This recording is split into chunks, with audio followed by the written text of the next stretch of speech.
In the winter of 1895, a loan insurance investigator from New York stumbled upon something that would rattle the very core of American business. Concealed inside the account books of Pennsylvania's most respected insurance firm was proof of the most intricate mass murder plot ever uncovered in our country's past. Across more than 36 years, the Eternal Life Insurance Company had deliberately arranged the deaths of over 2,000 men, women, and children, purely for financial gain. The Blackstone family, respected pillars of their town and regular church attendees, had perfected murder and turned insurance fraud into a vast empire constructed on bloodshed.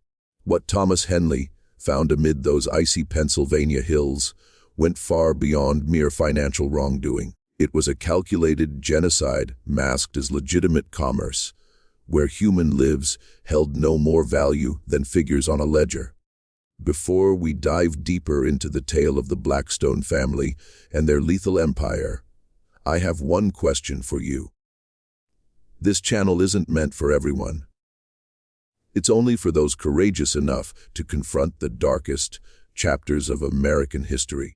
If you're prepared to reveal secrets that the powerful tried to bury forever, go ahead and hit subscribe, ring the notification bell, and drop a comment telling me which state you're tuning in from.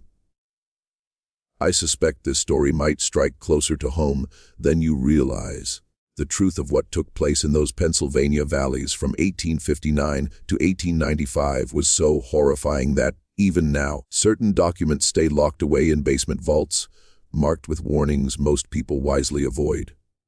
It was 1859, and the rolling hills of south-central Pennsylvania were in the midst of explosive growth. The finding of rich coal seams, together with the rapid growth of the Pennsylvania Railroad, had suddenly turned sleepy farming villages into thriving industrial hubs, almost overnight. Mill Creek Township, tucked between the Susquehanna River and the Appalachian foothills, became the center of this dramatic change. Into this promising new landscape arrived Moriah Blackstone, accompanied by his two younger brothers, Isaiah and Jebodiah. The Blackstones said they came from Connecticut, though their accents hinted at something more unusual, possibly European, though nobody could quite pinpoint it. To the decent folks of Mill Creek Township, however, the brothers' origins mattered far less than what they carried with them: money, ambition, and an almost uncanny grasp of human nature. At 42, Moriah, the eldest, carried a commanding presence that made men pay attention and women flush. His piercing steel, gray eyes appeared to look straight into a person's soul, reading their deepest fears and desires with eerie precision. Isaiah, 38, handled the numbers, thin as a rail, with fingers that moved across ledger pages like a pianist's over piano keys. The youngest, Jebodiah, just 35, acted as the family's public face. Blessed with a warm smile and a firm handshake capable of selling ice to Eskimos, the brothers swiftly rose within Mill Creek Township's social ranks. They bought the grandest house on Elm Street, an imposing 3-story Victorian that once belonged to the late Judge Morrison, and promptly began hosting lavish dinner parties for the town's most prominent citizens. Moriah joined the Rotary Club. Isaiah took the treasurer position in the Merchants Association. Jebodiah taught Sunday school at First Presbyterian Church. But it was their new business that truly captured the town's admiration and trust. On October 15, 1859, the Eternal Life Insurance Company opened its doors in a modest Main Street storefront. The timing was flawless. Pennsylvania's industrial surge had produced a fresh class of working families earning steady wages, yet facing extremely hazardous employment. Coal mining, steel making, and railroad building paid well, but they also provided plenty of ways to die young, leaving behind grieving widows and orphans with empty cupboards. The Blackstones understood this fear deeply and shaped their sales pitch with razor-sharp precision. Life insurance, they explained, wasn't merely a financial tool. It was a moral duty. Any man who failed to secure his family's future was no better than one who deserted them in life. For only $2,000 a month, less than most men spent on tobacco, a worker could ensure his family would never face poverty, regardless of what deadly fate might await him. The coverage was astonishingly generous. A typical laborer earning $15 weekly could buy a $2,000 policy, more than 6 full years of wages. Even more striking, the Blackstones provided immediate coverage, no waiting periods, and only the most basic medical checks. While other insurers demanded thorough physical exams and mountains of paperwork, Eternal Life made the process almost embarrassingly easy. Trust, Morai would declare during his Merchants Association speeches, forms the foundation of all commerce. We trust our neighbors to be truthful about their health and situation, and they trust us to fulfill our promises when disaster strikes. The community embraced this principle completely. By Christmas 1859, Eternal Life had signed up more than 300 families in Mill Creek Township alone. By the next summer, commission-based agents were selling policies throughout Pennsylvania, West Virginia, and Ohio. The Blackstone triumph seemed to confirm everything Americans valued about opportunity and honest effort. They had arrived as unknowns and, through ingenuity and commitment, built a prosperous enterprise that genuinely met their community's needs. Local papers ran glowing articles about the brothers, lauding their business skill and civic spirit. What went unnoticed were the subtle details that, looking back, should have triggered warning bells.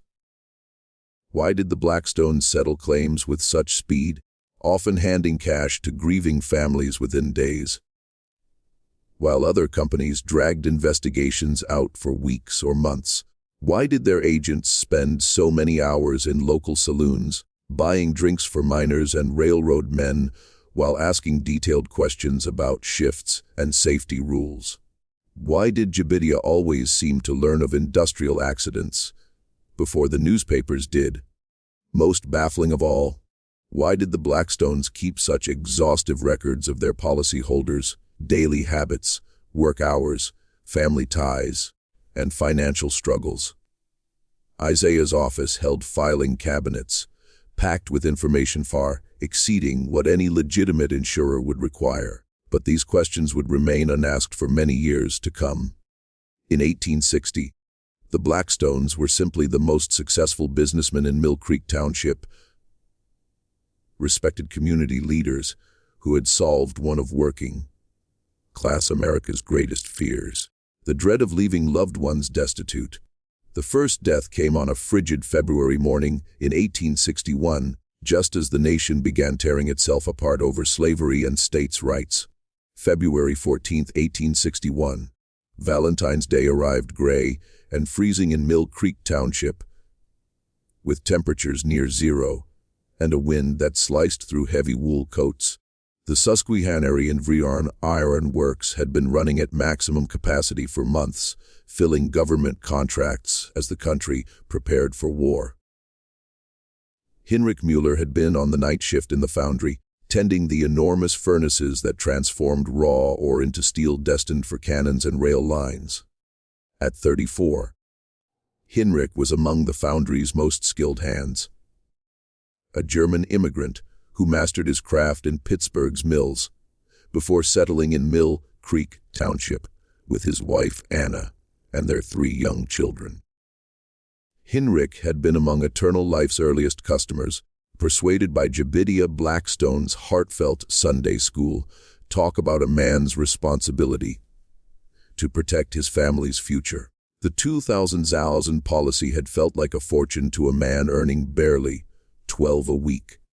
Anna had wept with relief when Hinrich showed her the documents. Knowing their children would be safe from the crushing poverty she had endured as a child in Bavaria. What occurred in the early hours of February 14th would be officially recorded as a tragic industrial mishap. Witnesses said Hinrich had been adjusting the mechanism controlling the flow of molten iron from the main furnace to the casting molds. The lever system had been problematic for weeks, sometimes jamming, sometimes releasing too suddenly, but owner Samuel Hartwell insisted repairs could wait until spring. Around 2:47 a.m., disaster struck. Thomas O'Brien, working nearby, later told investigators he heard Hinrich curse in German, then the sound of metal grinding violently. When Thomas looked over, Hinrich was fighting the main release lever, apparently stuck in the closed position. Furnace pressure was climbing to dangerous levels. Everyone could hear the ominous groaning of the containment chamber. He was trying to release the pressure by hand. Thomas told the coroner, pulling that lever with everything he had. I could see the sweat on his face, even in that freezing foundry. Then, without warning, the entire mechanism gave way. What followed was a scene of pure horror, superheated metal, and human suffering. The release didn't simply open. It shattered, unleashing a flood of molten iron across the foundry floor. Hinrich, standing directly in its path, died instantly. The molten flow didn't stop with one life. It ignited a stack of lumber stored near the furnace, and the resulting blaze trapped 2 more workers when a support beam fell. 3 men dead, 3 eternal life policies, 3 families about to receive swift payments from the Blackstone brothers. Yet the details that surfaced in the following days painted a picture both heartbreaking and strangely convenient. First, the faulty lever. Samuel Hartwell swore his maintenance foreman, Jacob Walsh, had inspected and approved the system just 3 days earlier. When investigators sought Walsh, however, they learned he had left town suddenly on February 12th, citing a family emergency in Philadelphia. Walsh was never seen again in Mill Creek Township, and mail sent to his supposed Philadelphia address came back undeliverable. Second, the timing. The night shift usually had 6 men, but that night only 4 showed up. 2 had called in sick with flu. Though both were later spotted perfectly healthy at McGinty's Tavern, celebrating their lucky escape from what they called a close call. Third, the lumber. Foundry workers insisted flammable materials were never kept near furnaces. It was the most fundamental safety rule in their hazardous trade. Yet that night, a full cord of seasoned oak had been neatly stacked exactly where molten iron would pour if the release failed catastrophically. Most troubling was the response of the Blackstone brothers themselves. While bodies were still being recovered, Jebediah Blackstone arrived at the scene, claiming he'd heard the explosion from his home 3 miles away. He immediately took charge of notifying the families, personally accompanying Anna Mueller, Margaret O'Brien, and Sarah Thompson to identify their husbands' remains. Before sunset on February 14th, Isaiah Blackstone had visited all 3 widows, delivering full cash settlements on the spot. It's what Heinrich would have wanted, Isaiah told Anna Mueller as he placed $2,000 in gold coins into her shaking hands. A prompt settlement, so you and the children face no further hardship in your grief. The town was deeply moved by the Blackstones' compassion and efficiency. While other insurers might delay claims for months, demanding investigations and expert opinions, Eternal Life treated policyholders like family. The swift payouts were viewed as proof of the brothers' Christian character and business honor. Only one person seemed disturbed by the suspicious details surrounding the foundry disaster. Dr. Elias Crawford, Mill Creek Township's physician and county coroner, had examined hundreds of industrial accident victims over 2 decades. He knew the physics of molten metal, the patterns of burn injuries, and how machinery typically failed. What he observed in the wreckage didn't align with his experience. In his private journal, Dr. Crawford noted that the lever mechanism had failed in a highly specific manner, showing file marks and chemical etching that pointed to deliberate structural weakening. The lumber placement was equally suspicious, arranged to produce maximum fire spread if ignited. Most alarming were the bodies themselves. While Heinrich Müller's injuries matched direct molten iron exposure, the other two victims showed signs of smoke inhalation occurring before the burns, suggesting they had been unconscious or incapacitated when the fire reached them. Dr. Crawford recorded his observations with great care. But when he tried to present his findings to the county sheriff, he learned the official investigation had already been closed. Ruled an industrial accident caused by equipment failure and worker error. No further inquiry would take place. The speed and finality of that decision struck Dr. Crawford as highly unusual. Still, he was a doctor, not a detective. He filed his concerns away privately and returned his focus to the living. What Dr. Crawford did not know was that Sheriff Marcus Doherty had received a private visit from Morai Blackstone on the morning of February 15th. Their conversation, held behind locked doors and drawn curtains, lasted under 10 minutes. When it ended, Sheriff Doherty had $500 in cash, and Morai Blackstone had the assurance that the foundry fire would be forgotten as quickly as possible. It was a deal that would be repeated countless times over the coming decades, though the sums would grow much larger as the Blackstone operation expanded and their hunger for profit became limitless.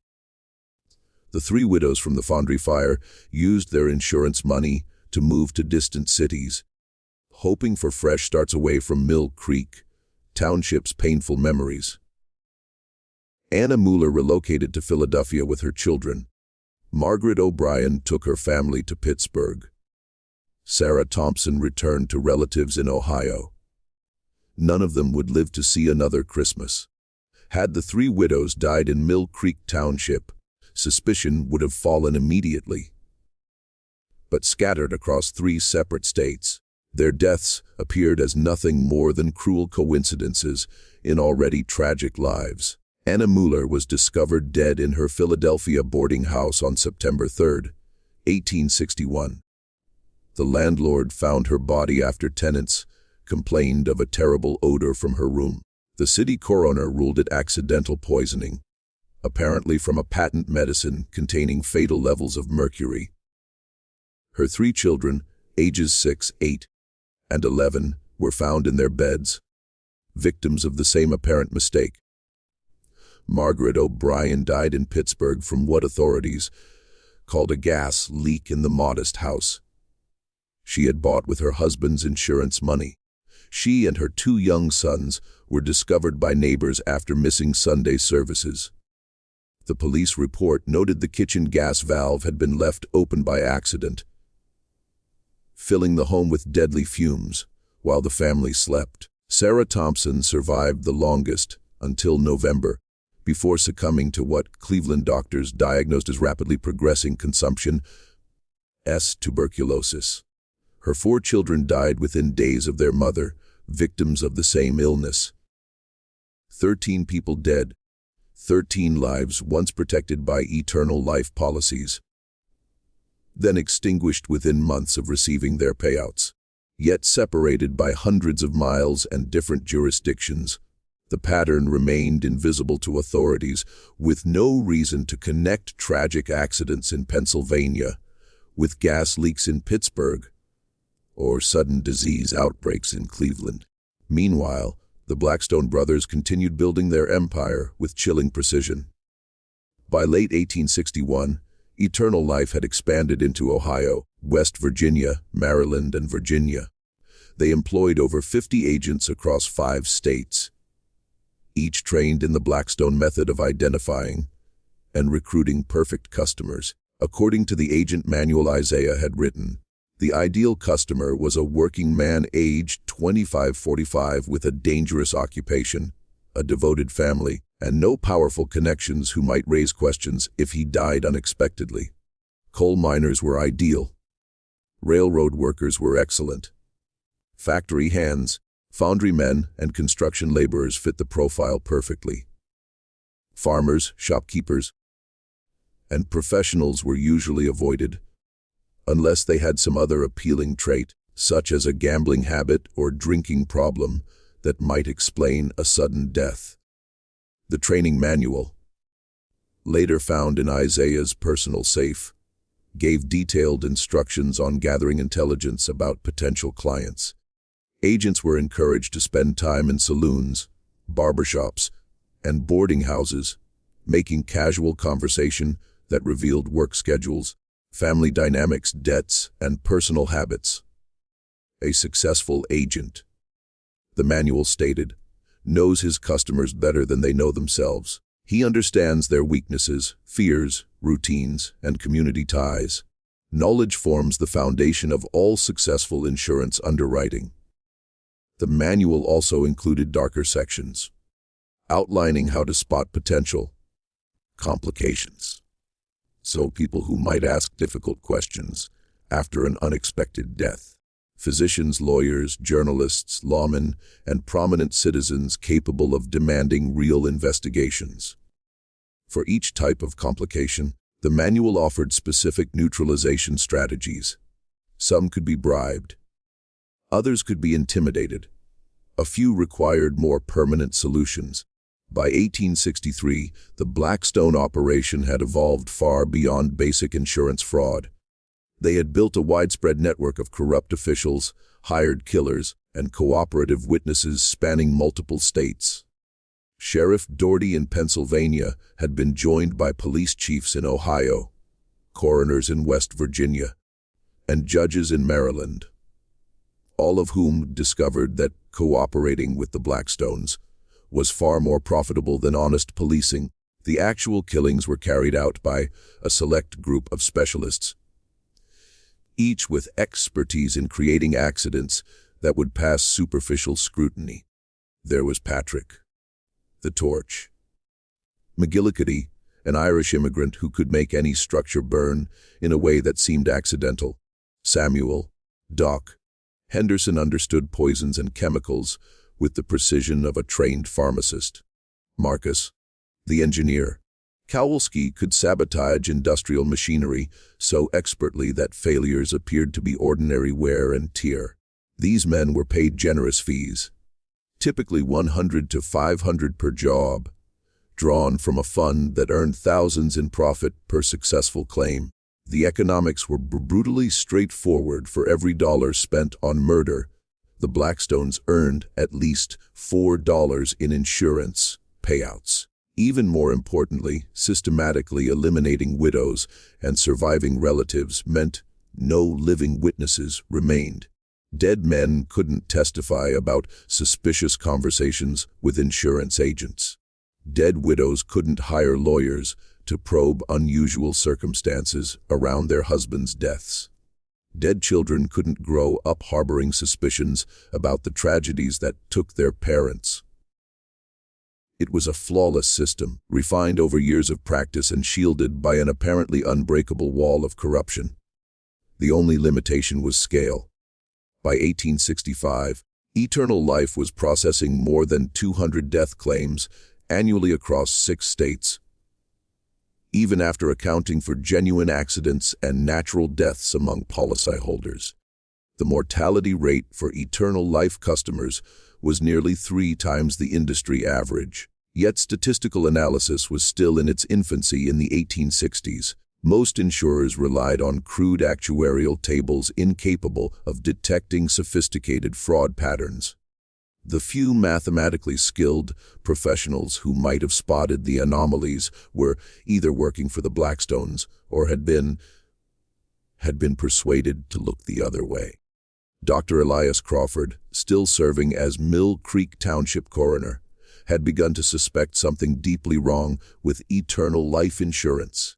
His position gave him access to death records across multiple counties, and he had started keeping a private database of suspicious deaths involving Eternal Life policyholders. By 1867, Dr.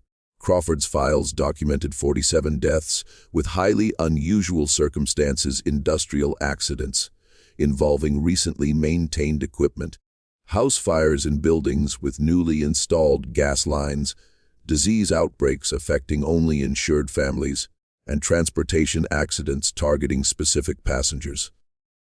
The pattern was becoming impossible to ignore. But Dr. Crawford faced a serious obstacle. He lacked authority to investigate crimes across state lines, and every local official he approached either dismissed his theories as coincidence or actively discouraged further inquiry. Sheriff Doherty in particular had grown openly hostile, warning Dr. Crawford that spreading baseless accusations against respected businessmen could bring serious legal consequences. The threats came with a friendly smile, but Dr. Crawford understood the real message clearly. Still, the physician continued his careful documentation, driven by professional duty and personal outrage. Each suspicious death represented a family destroyed, children orphaned, and a community's trust betrayed. Someone somewhere needed to record the truth, even if justice seemed out of reach. What Dr. Crawford didn't realize was that his efforts had caught the attention of the Blackstone brothers. Isaiah's network of informants, including clerks, secretaries, and office workers across the region, had learned of Dr. Crawford's private investigation by early 1868. The doctor's persistent questions and meticulous record-keeping represented exactly the kind of complication the Blackstone manual warned against. On March 15, 1868, Dr. Crawford failed to return home from his evening rounds. His horse was discovered the next morning standing quietly beside Willow Creek, 2 miles east of town. The doctor's medical bag remained in the saddle. But there was no trace of Dr. Crawford himself. The official search lasted 3 days and involved over 100 volunteers from Mill Creek Township and nearby areas. Sheriff Doherty personally led the effort, expressing deep concern for such a respected community member. On the 4th day, Dr. Crawford's body was found floating in a deep pool nearly 6 miles downstream. His assistant, Dr. James Morrison, now acting county coroner, determined that the physician had apparently suffered a heart attack while crossing the creek, fallen from his horse, and drowned in the swift current. For a man in his 60s working long hours under stress, it was a plausible explanation. The only troubling detail was the disappearance of Dr. Crawford's private files, apparently removed from his office sometime between his vanishing and the discovery of his body. When questioned about the missing documents, Dr. Morrison explained he had taken the liberty of disposing of Dr. Crawford's personal papers to spare the family embarrassment. Some files, he said, contained unfounded theories and accusations that could harm reputations if made public. Dr. Morrison, a young physician fresh from medical school in Philadelphia, had been personally recruited by Isaiah Blackstone and was receiving substantial extra income for cooperating with Eternal Life Insurance. His readiness to conceal evidence and falsify official reports would prove extremely valuable to the Blackstone operation for decades to come. With Dr. Crawford eliminated and his evidence destroyed, the Blackstone brothers felt confident enough to expand into new regions and bolder schemes. But they had underestimated both the true scale of their activities and the determination of those who would ultimately bring them down. The year 1870 marked a major turning point for the Blackstone operation. Though decades would pass before anyone fully understood the significance of the changes that began that year. The catalyst was an unexpected opportunity created by America's ongoing industrial expansion and the massive waves of European immigration following the Civil War. Hundreds of thousands of immigrants were flooding into Pennsylvania, Ohio, and West Virginia, seeking jobs in coal mines, steel mills, and railroad projects that were reshaping the American landscape. These newcomers represented the perfect customer base for eternal life insurance. Men with dangerous occupations, limited English skills, few local connections, and urgent needs to provide security for their families. Even more importantly, they came from countries with incomplete or non-existent official records, making it nearly impossible for American authorities to verify backgrounds or trace relatives. Morai Blackstone recognized the potential immediately. During a private family meeting in the spring of 1870, he laid out a new phase of their operation that would dwarf everything they had achieved so far. "Gentlemen," he told his brothers inside their Elm Street mansion, "we've been thinking too small. We've been picking fruit from individual trees when we should be clearing entire orchards." The plan that emerged from that meeting was breathtaking in ambition and horrifying in its implications. Rather than targeting individual policyholders for elimination, the Blackstones would begin orchestrating mass casualty events capable of killing dozens of insured workers at once. Industrial disasters, transportation accidents, and building collapses could generate enormous insurance payouts while appearing as tragic but understandable accidents. The secret was meticulous planning and precise execution. They would identify locations where large numbers of their policyholders worked or gathered, then engineer disasters that looked entirely natural while maximizing insured fatalities. Their first target was the Morgantown coal mine in West Virginia, where over 60 eternal life policyholders were employed in various roles. The mine belonged to Harrison Industries, a company aggressively cutting costs to maximize profits during the post-war economic boom. Marcus, the engineer, Kowalski, spent 3 months studying the Morgantown operation, posing as a safety inspector and equipment specialist. His analysis showed the mine's ventilation system was dangerously inadequate, with hazardous methane gas accumulating in several deep shafts. On October 12, 1870, at 20:17 p.m. during the peak afternoon shift, an explosion tore through the Morgantown mine. The blast, officially blamed on methane ignition from a spark in mining equipment, killed 47 workers instantly and trapped another dozen in collapsed tunnels. Only 8 men survived, and 3 of those later died from injuries. 56 men dead, 38 eternal life policies, more than 76,000 in claim payments. The state-led investigation blamed criminal negligence by Harrison Industries.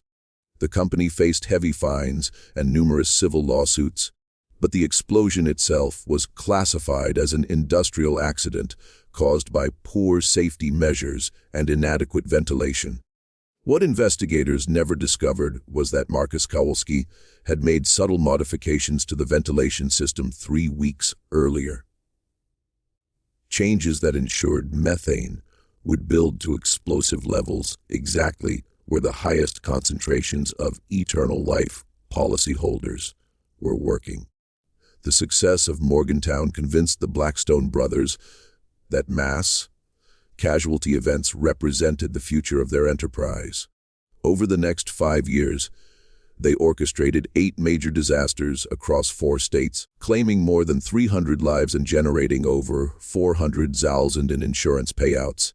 There was the 1872 collapse of the Riverside Bridge near Pittsburgh during construction, killing 23 workers, 19 of them carrying eternal life policies. The official investigation blamed faulty design and substandard materials, never finding that key support beams had been deliberately weakened with acid compounds. The Great Fire of Cumberland, Maryland, in 1874 consumed 6 city blocks and took 41 lives, including 32 eternal life policyholders attending a company-sponsored social event at Merchants Hall.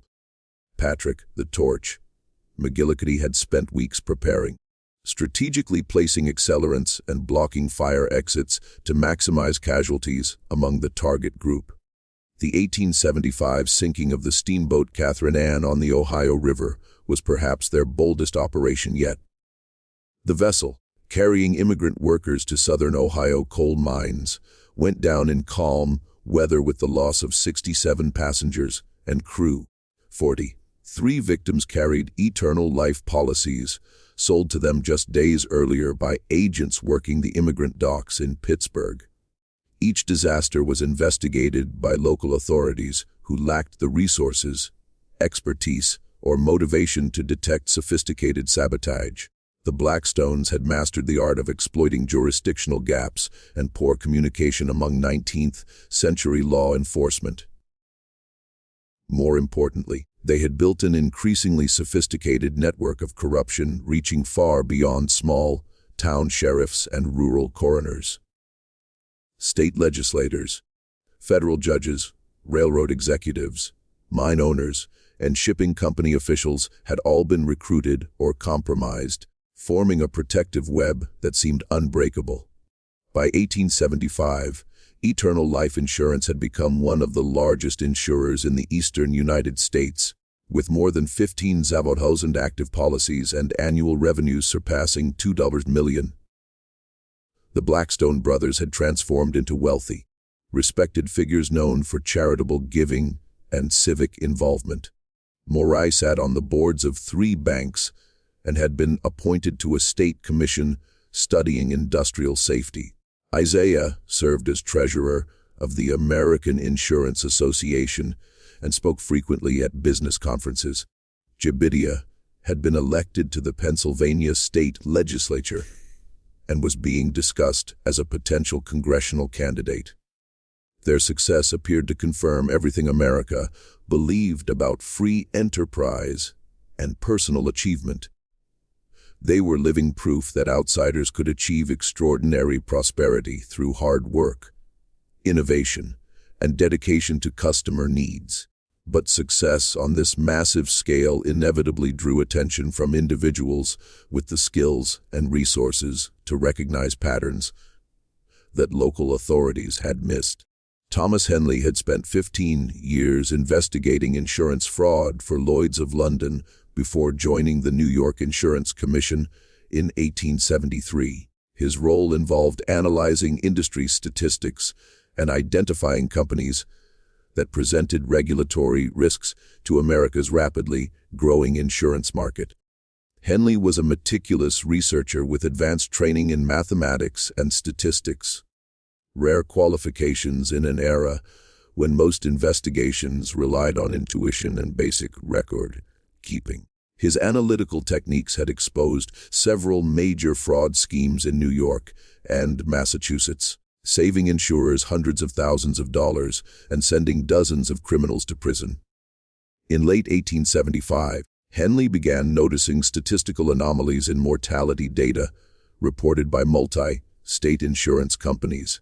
Most insurers showed predictable death rates based on customer demographics and geographic coverage.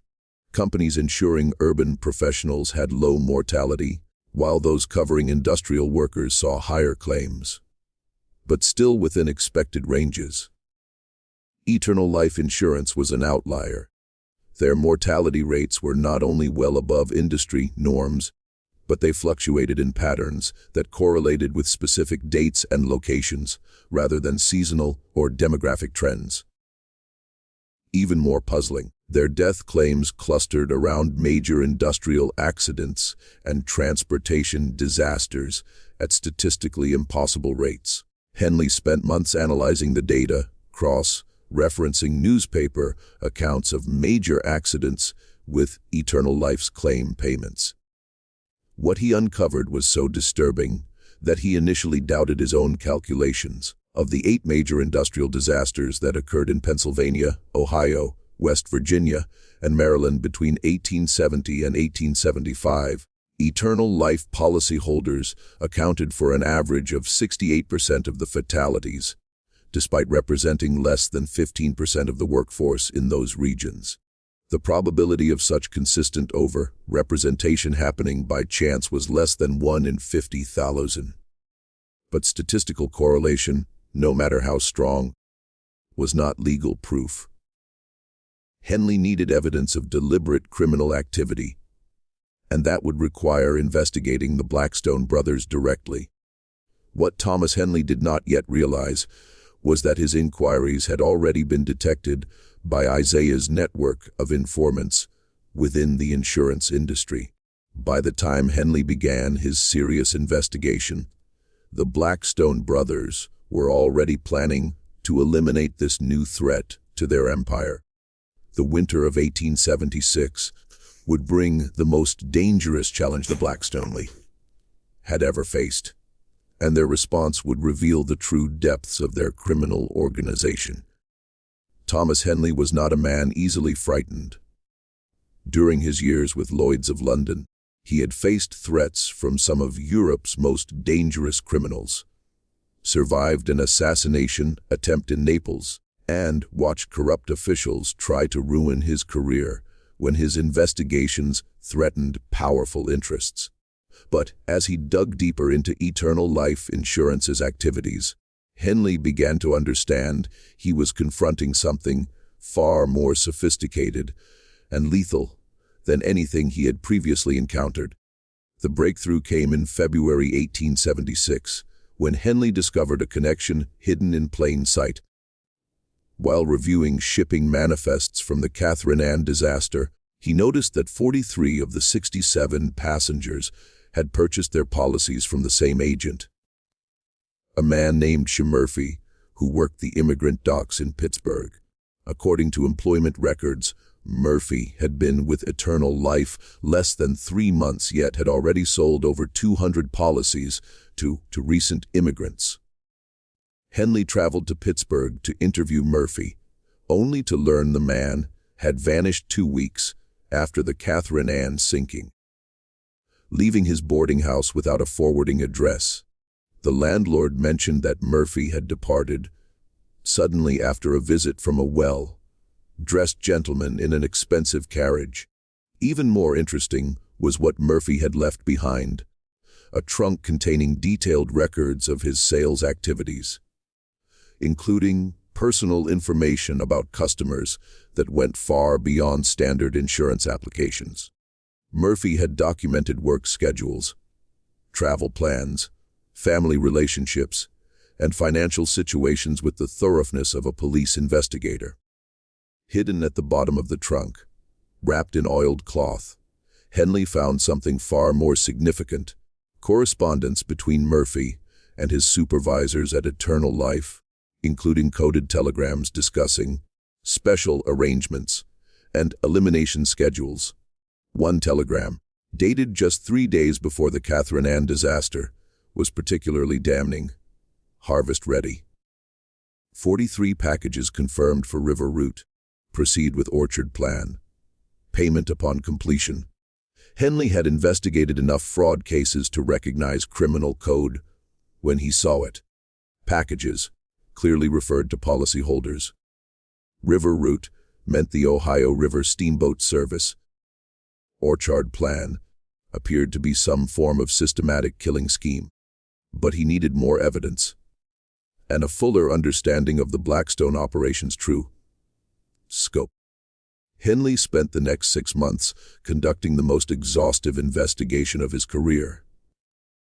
He traveled to dozens of cities across 6 states, interviewing survivors of industrial accidents, relatives of disaster victims, and officials who had handled suspicious deaths. He examined coroner reports, police files, insurance claims, and newspaper accounts, building a comprehensive picture of 30 years of systematic murder. What emerged was a criminal enterprise of staggering scale. The Blackstone brothers had not merely been killing individual policyholders. They had been engineering mass casualty events designed to maximize insurance payouts while preserving plausible deniability. They had corrupted officials at every level of government, from small town sheriffs to federal judges. They had created a network of professional killers, saboteurs, and false witnesses operating across multiple states with military precision. Most horrifying of all, they had been eliminating entire families to eliminate witnesses, and prevent future complications.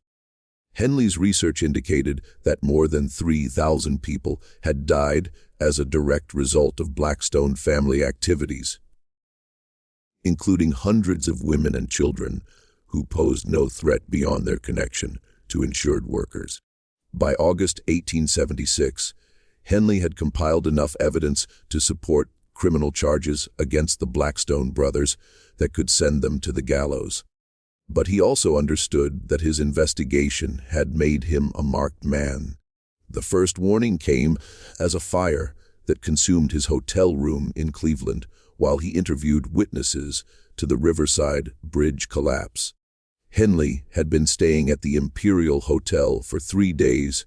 The fire started in his room on his final night while he was dining downstairs. The hotel manager apologized profusely, blaming a malfunctioning gas lamp. But Henley noted that only his room had been affected and that his investigative files had been thoroughly searched before the fire began. The second warning was more direct. A well-dressed, soft-spoken man approached Henley outside the Pittsburgh courthouse where he had been reviewing Catherine Ann disaster records. The stranger politely suggested that Henley might wish to consider a generous consulting position with a railroad company in California, a role requiring immediate and indefinite relocation. "Mr. Henley," the man said with a smile that never reached his eyes, "some investigations can be very dangerous to one's health. Perhaps it would be wise to pursue opportunities in a more hospitable climate." Henley declined the offer. The third warning arrived via telegram at his Wheeling, West Virginia hotel. "Your wife, Margaret, sends her regards from New York. She hopes you will conclude your business quickly and return home safely. Some neighborhoods can be very dangerous for ladies traveling alone." Henley's blood ran cold. Margaret was supposed to be visiting her sister in Boston, nowhere near New York. The message was unmistakable. The Blackstone brothers knew where his wife was and were prepared to harm her if he continued. But Thomas Henley had not survived 15 years of dangerous investigations by retreating when threatened. Instead of backing down, he accelerated his timeline and prepared for the most perilous phase of his investigation: direct confrontation with the Blackstone brothers themselves. Henley arranged to meet federal prosecutors in Washington, D.C., presenting his evidence to Assistant Attorney General William Morrison in September 1876. Morrison, a seasoned prosecutor who had handled complex fraud cases during post-Civil War Reconstruction, was initially skeptical of Henley's claims. The alleged conspiracy's scale seemed almost unbelievable.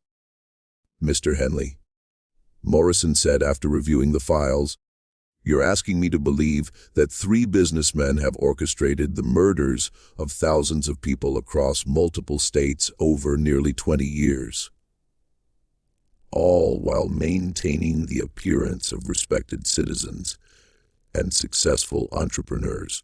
Do you understand how extraordinary these allegations are?" "I understand perfectly, sir," Henley replied. "But I also understand that extraordinary crimes require extraordinary evidence, and that's precisely what I'm providing." Morrison spent 2 weeks reviewing Henley's documentation with a team of federal investigators. The evidence was compelling, but largely circumstantial. These statistical patterns, suspicious coincidences, and coded communications suggesting criminal activity, but difficult to prove in court. "We need more," Morrison concluded. "We need direct evidence of criminal planning, documentary proof of the conspiracy, or testimony from someone inside the organization. What you've assembled justifies an investigation, but not enough to secure convictions." Henley had anticipated this response. "Give me 2 more months," he said. "I believe I can obtain what we need." What Henley planned was the most dangerous gambit of his career. He would attempt to infiltrate the Blackstone organization by posing as a corrupt official seeking to join their network. Using forged credentials and a carefully constructed false identity, Henley approached Sheriff Doherty in Mill Creek Township, claiming to be a federal court clerk who could provide advance warning of any government investigations into insurance fraud. He offered to sell information about pending federal cases in exchange for a substantial fee and potential partnership opportunities. Sheriff Doherty, who had been taking Blackstone money for over 15 years, was intrigued but cautious. He arranged a meeting between Henley and Isaiah Blackstone, who would decide whether this potential new recruit was genuine or dangerous. The meeting took place on October 23, 1876, in the back room of McGinty's Tavern in Mill Creek Township. Isaiah arrived with 2 bodyguards, men whose hard faces and watchful eyes indicated they were far more than ordinary employees. Henley had prepared meticulously, studying federal court procedures and memorizing names and backgrounds of dozens of officials who might plausibly be corrupted. He presented himself as Walter Henderson, a clerk in the Philadelphia Federal Courthouse with access to sensitive information about upcoming investigations. Isaiah questioned him for over an hour, probing his knowledge of court procedures, his reasons for betraying his oath, and his understanding of the risks involved in dealing with the Blackstone family. "Mr. Henderson," Isaiah finally said, "you seem to understand our business remarkably well for a court clerk. Tell me, what exactly do you think we do here in Mill Creek Township?" It was a test, and Henley knew his answer would determine whether he left the tavern alive. "I think you've found a way to turn tragedy into profit," Henley replied carefully. "I think you understand that sometimes unfortunate events create opportunities for those prepared to take advantage of them, and that you've been very successful at ensuring government officials look the other way when questions might arise." Isaiah smiled for the first time during the meeting. "That's a very diplomatic way of describing our operations, Mr. Henderson. But diplomacy is sometimes a luxury we can't afford. Occasionally we need people who can be more direct."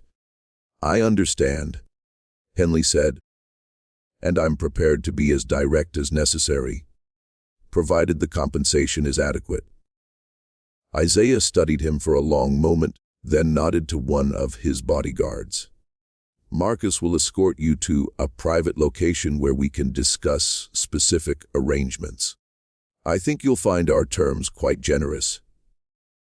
Henley followed Marcus Kowalski, the same engineer who had sabotaged the Morgantown mine and Riverside Bridge, to a warehouse on the outskirts of town. Inside, he discovered the true headquarters of the Blackstone criminal organization. The warehouse contained detailed maps of 6 states, marked with pins showing major industrial sites, transportation hubs, and population centers. Filing cabinets lined the walls, filled with dossiers on thousands of eternal life policy holders, including their work schedules, family relationships, and personal vulnerabilities. Most chilling of all was a large table covered with architectural drawings, engineering schematics, plans for weakening bridge supports, chemical formulas for accelerants and poisons, and detailed coal mine layouts showing optimal locations for explosive charges. "Welcome to the real Eternal Life Insurance Company," Isaiah said, gesturing around the warehouse. "This is where we plan the tragedies that make our business so profitable." Over the next hour, Isaiah gave Henley a comprehensive overview of their operations. He explained how they identified target populations, planned mass casualty events, corrupted local officials, and eliminated potential witnesses. He detailed their network of professional killers, their methods for avoiding detection, and their strategies for expanding into new territories. It was everything Henley needed to destroy the Blackstone empire. But he still faced the critical challenge of surviving long enough to deliver the information to federal authorities. Just when we thought we'd seen the full extent of the horror in Mill Creek Township, the story grows even darker. If this tale is giving you chills, share this video with a friend who loves dark mysteries. Hit that like button to support the channel. And don't forget to subscribe so you never miss stories like this. Let's find out together what happens next. Isaiah's explanation was interrupted by the arrival of Morai and Jebediah Blackstone, who had come to personally assess their potential new recruit. Morai, now 59, and carrying the commanding presence of a man accustomed to absolute authority, studied Henley with the intensity of a predator sizing up prey. "My brother tells me you might be useful to our organization," Morai said. "But usefulness requires trust, and trust requires demonstration. We have a small project that needs attention, a test of your commitment to our shared interests." Morai handed Henley a photograph of a middle-aged man with kind eyes and graying hair. "This is Dr. Marcus Webb, a physician in Johntown who has been asking inconvenient questions about some of our former policy holders." Dr. Webb seems to believe certain industrial accidents in his area have been artificially induced. He's been corresponding with officials in Harrisburg, sharing his theories about patterns he's detected in local mortality statistics. Henley's blood ran cold as he realized what was being asked. Dr. Webb has become a complication that requires resolution. Morai continued. "We need someone with federal connections to ensure his concerns are dismissed by the appropriate authorities. Can we count on your cooperation?" "Of course," Henley managed, though his mouth had gone dry. "What specifically do you need me to do?" "Dr. Webb is scheduled to testify before a state legislative committee next week," Jebediah interjected. "He believes he has evidence of systematic insurance fraud connected to industrial accidents in western Pennsylvania. We need that testimony discredited before it can damage our reputation." Morai leaned forward, his steel, gray eyes boring into Henley's. "More importantly, we need Dr. Webb to understand that pursuing this investigation would be extremely dangerous to his health and the well-being of his family. Sometimes a word from the right federal official can be very persuasive in encouraging people to reconsider their civic obligations." Henley realized he was being asked to participate in intimidating, or possibly eliminating, a man whose own crime was attempting to expose the truth about the Blackstone murders. It was a test of loyalty, but also an opportunity to gather even more evidence, while potentially saving Dr. Webb's life. "I can handle this," Henley said, "but I'll need detailed information about Dr. Webb's evidence and testimony to determine the best approach for discrediting him." Isaiah produced a thick file containing copies of Dr. Webb's correspondence, research notes, and transcripts of his preliminary interviews with state investigators. As Henley reviewed the documents, he saw that Dr.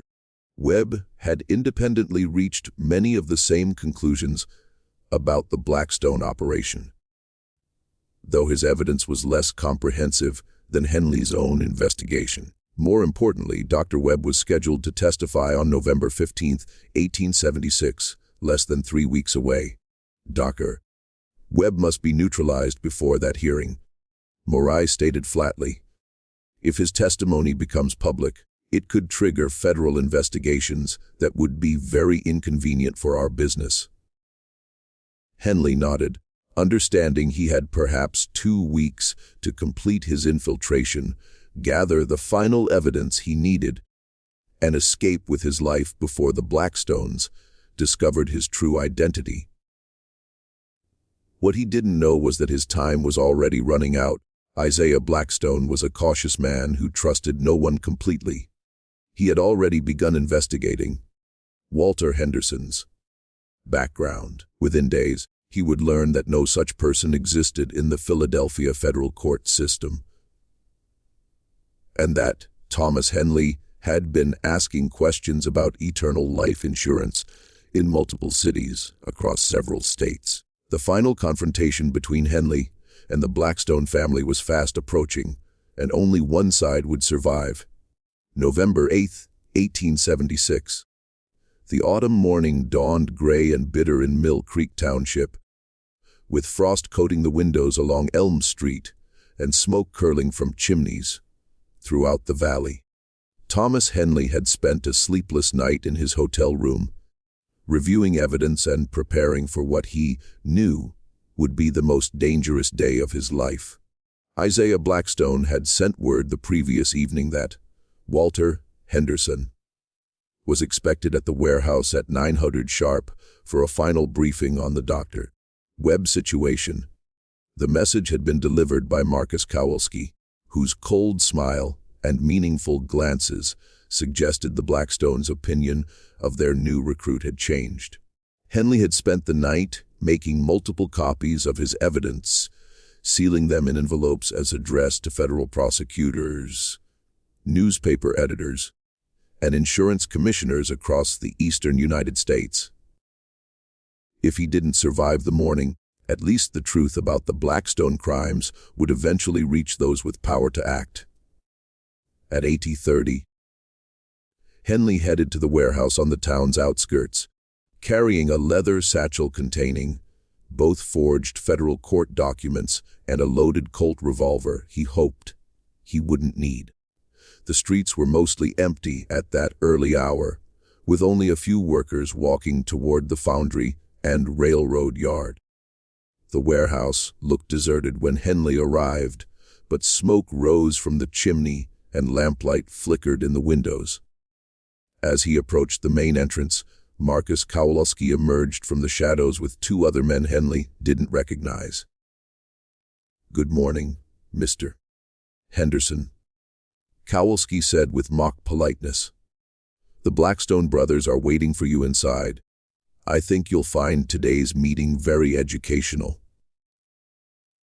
The tone and positioning of the men told Henley everything. His cover had been blown, and he was walking into a trap. But he had come too far to retreat now. And Dr. Webb's life might depend on what happened in the next few hours. Inside the warehouse, Henley found all three Blackstone brothers waiting around the large table covered with operational maps and planning documents. The atmosphere was entirely different from his previous visit. Gone was the welcoming tone and collegial discussion. Instead, Morai, Isaiah, and Jebidiah watched him with the cold calculation of men preparing to eliminate a problem. "Mr. Henderson," Morai said, not bothering to rise from his chair, or should I say Mr. Thomas Henley of the New York Insurance Commission. Henley's hand moved instinctively toward his concealed weapon, but he forced himself to stay calm. "I'm afraid I don't know what you're talking about." Isaiah laughed, a sound without warmth or humor. "Please, Mr. Henley, we've known about your investigation for weeks. Did you really think you could infiltrate our organization without us discovering your true identity? We have contacts in every major city, from Boston to Chicago. Your reputation as an insurance investigator precedes you." Jebidiah leaned forward, his political smile replaced by genuine malice. "The question isn't whether you're Thomas Henley. The question is what we're going to do with you now that you've learned so much about our business operations." Henley realized further deception was pointless. "What I've learned is that you're murderers on a scale that defies comprehension. 3,000 people dead so you could collect insurance money. Entire families eliminated to cover your tracks. You're not businessmen. You're monsters." Morai's eyes flashed with anger, but his voice remained controlled. "Monsters? We're entrepreneurs, Mr. Henley.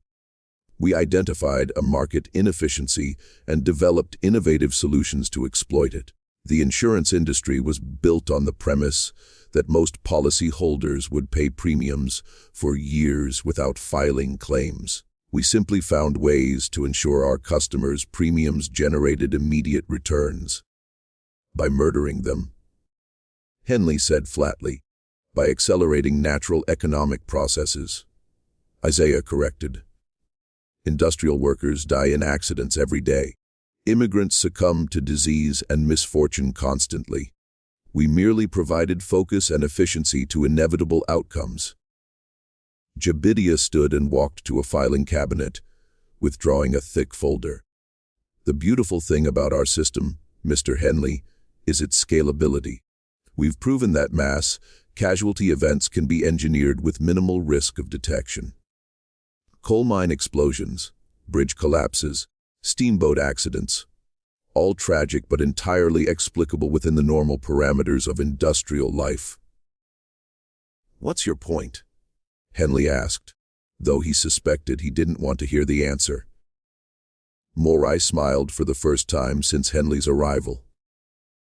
"Our point, Mr. Henley, is that we're expanding our operations. The techniques we've perfected in Pennsylvania can be applied anywhere in America. We're planning to establish eternal life insurance offices in California, Texas, and the Dakota Territory. Within 10 years, we expect to process more than 1,000 death claims annually." The scope of their ambition was breathtaking in its evil. They weren't just running a criminal enterprise. They were planning to industrialize murder on a national scale. "You're insane," Henley said. "You can't possibly believe you can continue this without detection. The statistical patterns will be managed by experts we've recruited from the finest universities." Isaiah interrupted. "We've learned from our mistakes, Mr. Henley. Future operations will include sophisticated mathematical modeling to ensure our mortality rates remain within acceptable parameters. We're not amateur criminals stumbling through trial and error. We're professionals implementing proven methodologies." Henley felt a chill unrelated to the November weather. The Blackstone brothers weren't merely killers. They were systematic, intelligent killers who had perfected their methods over decades. If they succeeded in expanding nationally, they could potentially murder tens of thousands of Americans while maintaining the facade of legitimate business.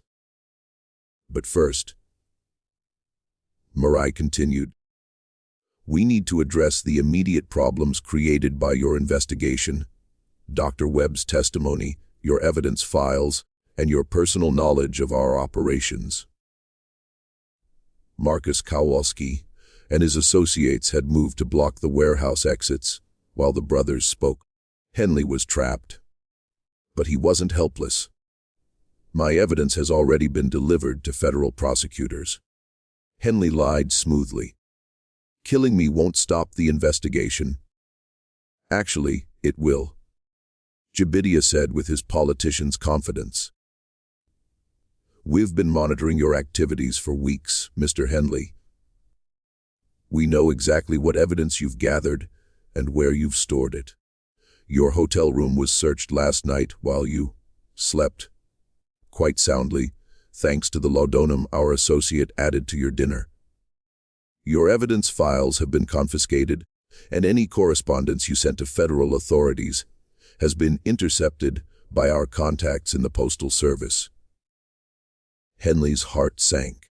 If they had destroyed his evidence and intercepted his communications, Dr. Webb would testify, without knowing the danger he faced, and the Blackstone operation would continue unimpeded. But Thomas Henley had not survived 15 years of dangerous investigations by relying on a single plan. While the Blackstones searched his hotel room and intercepted his mail, Henley had implemented a backup strategy they couldn't have anticipated. "You may have found my evidence files," Henley said, "but you didn't find everything. Moray's confident expression flickered slightly. What do you mean? Henley reached slowly into his satchel, withdrawing not his weapon, but a small leather journal. This contains detailed records of every conversation I've had with your organization, including everything you've told me about your operations, methods, and expansion plans. It also lists the names and locations of every corrupted official in your network, every professional killer you employ, and every planned operation you've discussed. Isaiah's face went pale. That's impossible. We searched everything. You searched everything I wanted you to find, Henley replied. But you didn't search the items I mailed to myself under false names at post office boxes in 6 different cities. This journal is just one copy. There are 5 others, along with photographs of your operational maps and copies of your correspondence with agents and killers. The warehouse fell silent, except for the wind rattling the windows. The Blackstone brothers were realizing their perfect criminal organization had been completely compromised by one persistent investigator. Even if you kill me here, Henley continued, those packages will be collected according to a predetermined schedule. By Christmas, every federal prosecutor and newspaper editor on the East Coast will have complete documentation of your crimes. Moray was the first to recover. You're bluffing. No investigator would risk exposing evidence to theft or loss by mailing it to random locations. You're right? Henley agreed. No normal investigator would take that risk. But I'm not investigating normal criminals. I'm investigating murderers who have killed thousands and corrupted officials at every level of government. Against an enemy like that, extraordinary measures are justified. The truth was that Henley had indeed mailed evidence packages to secure locations. But he had taken one additional precaution the Blackstones couldn't have discovered. He had arranged for his wife, Margaret, to travel to Washington, D.C., under an assumed name, carrying the most crucial evidence directly to Assistant Attorney General Morrison. If Henley'd failed to return to New York by November 15th, Margaret had instructions to deliver the evidence and request immediate federal intervention. The telegram about her being in New York had been a bluff, designed to test whether the Blackstones were monitoring his personal communications. So here's what's going to happen, Henley said, his voice steady despite the mortal danger. You're going to let me walk out of this warehouse. You're going to cease all operations immediately. Deter. Webb will give his testimony without interference, and you will surrender yourselves to federal authorities for prosecution. Moray's laugh was harsh and bitter. Mr. Henley, you seem to misunderstand your situation. Even if you've hidden evidence as you claim, you won't be alive to see it delivered. Dead men can't testify about what they've discovered. But living men can, Henley replied, and I'm not the only person who knows about your crimes. That statement was partially true and partially bluff. Dr. Webb had indeed reached similar conclusions about the Blackstone operation, though he lacked Henley's comprehensive evidence. More importantly, Assistant Attorney General Morrison was already aware of the investigation and would certainly act if Henley disappeared under suspicious circumstances. But Henley's main protection was something the Blackstones couldn't have anticipated. The warehouse meeting was being observed by federal agents who had followed Henley from his hotel. Morrison had been sufficiently concerned about Henley's safety to assign a small team of investigators to monitor the final phase of his infiltration. They were positioned outside the warehouse with instructions to intervene if Henley's life appeared to be in immediate danger.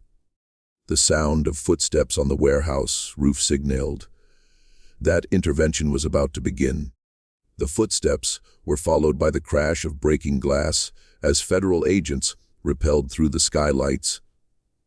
Landing inside with military precision, 3 armed men in dark coats surrounded the Blackstone brothers, while 2 more secured the exits, trapping Marcus Kowalski and his associates before they could escape. "Federal agents!" shouted the lead investigator, a tall man with iron gray hair and the bearing of a veteran soldier. "Nobody move." The Blackstone brothers reacted differently to this sudden reversal of fortune. Morai maintained his commanding presence, even with a federal rifle pointed at his chest. His steel, gray eyes calculating odds and possibilities. Isaiah appeared stunned, as if his mathematical mind couldn't process how his carefully planned operation had been compromised so completely. Jebidiah, ever the politician, immediately raised his hands and began speaking in the smooth, conciliatory tone he used with hostile voters. "Gentlemen, there seems to be some misunderstanding here. We're respected businessmen conducting a routine meeting with Mr. Henderson about insurance matters. Whatever you think you've witnessed." "We've witnessed enough," the lead agent interrupted. "Agent Daniel Foster, U.S. Treasury Department. Thomas Henley, are you injured?" "I'm fine, Agent Foster," Henley replied, though his hands trembled slight from the tension of our. "But you'll want to secure the evidence in this warehouse before anyone has a chance to destroy it." Foster nodded to his men, who immediately began collecting the operational maps, filing cabinets, and planning documents that filled the warehouse. The scope of evidence was staggering, detailed records of 37 years of systematic murder, corruption, and fraud that would take months to fully analyze. As federal agents placed the Blackstone brothers in shackles, Morai spoke directly to Henley one final time. "You think you've won something here, Mr. Henley, but you have no idea what you've unleashed. Our organization extends far beyond these 3 men and this single warehouse. We have associates in a dozen states, contacts in federal offices, and resources you can't imagine. Then I guess we'll have plenty of work to do," Foster replied grimly. Starting with the list of corrupted officials Mr. Henley discovered during his investigation. The arrests marked only the beginning of the largest criminal investigation in American history up to that point. Over the following 18 months, federal agents would arrest more than 200 people connected to the Blackstone conspiracy, including sheriffs, coroners, judges, mine owners, railroad executives, and dozens of professional killers and saboteurs. The trials, which began in Philadelphia in March 1877, revealed the full scope of the Blackstone empire to a horrified American public. Newspaper coverage was extensive and graphic, with reporters struggling to convey the sheer scale of the crimes to readers who could barely comprehend such systematic evil. Evidence presented during the trials documented 63 mass casualty events orchestrated by the Blackstone organization between 1859 and 1876. These disasters had claimed 2,847 lives, including 1,923 primary policyholders and 924 family members eliminated to prevent witnesses or complications. The financial scope was equally staggering. The Blackstones had collected more than $4.2 million in fraudulent insurance claims, while paying only $890,000 in bribes, equipment, and operational expenses. Their net profit from 17 years of systematic murder exceeded $3.3 million, an astronomical sum equivalent to more than $80 million in today's currency. Perhaps most chilling were the expansion plans found in Isaiah's personal files. The brothers had been preparing to establish operations in California, Texas, Colorado, and the Dakota Territory, with projected annual revenues exceeding $10 million by 1885.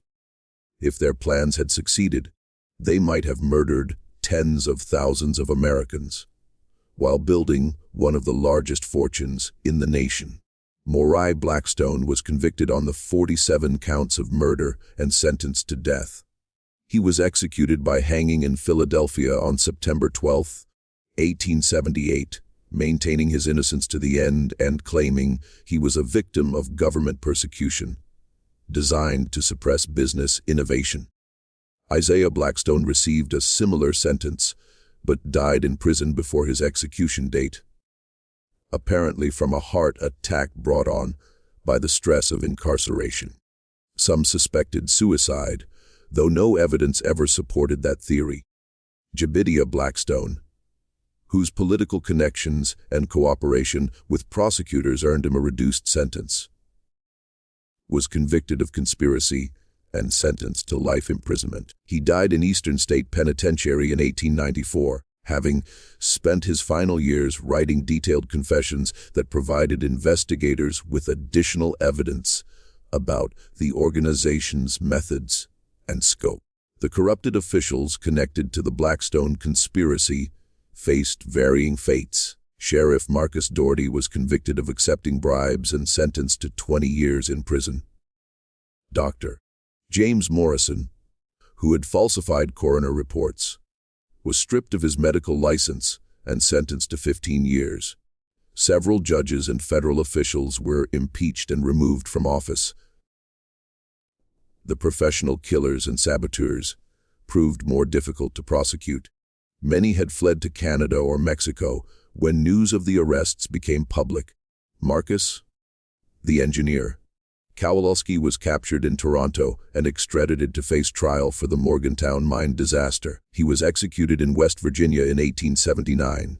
Patrick, the Torch, McGillicuddy was never found, though reports placed him in locations from California to South America.